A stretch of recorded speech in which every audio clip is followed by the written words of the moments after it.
Hello everyone, in this video we will review Windsurf AI. Windsurf is an AI-powered code editor built on top of Visual Studio Code, designed to make code faster and smarter using features like Cascade, Flow, Super Complete, and inline editing. It understands your full project and can generate or refactor code across multiple files just from natural language prompts. Super Complete predicts what you need next, like full functions or components, while inline AI editing lets you highlight specific code and instantly request changes.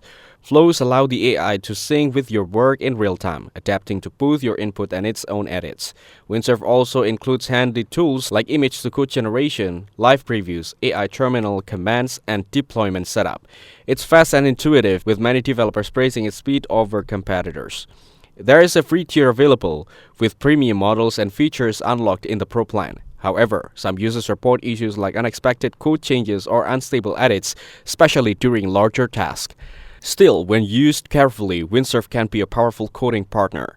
It was recently acquired by Cognition and partially integrated into Google's internal tools, showing how impactful it's become. Overall, Windsurf is ideal for developers who want an AI assistant that's quick, flexible, and deeply embedded in their workflow, as long as they're ready to double-check its work. Thanks for watching. Make sure to like and subscribe for more content like this.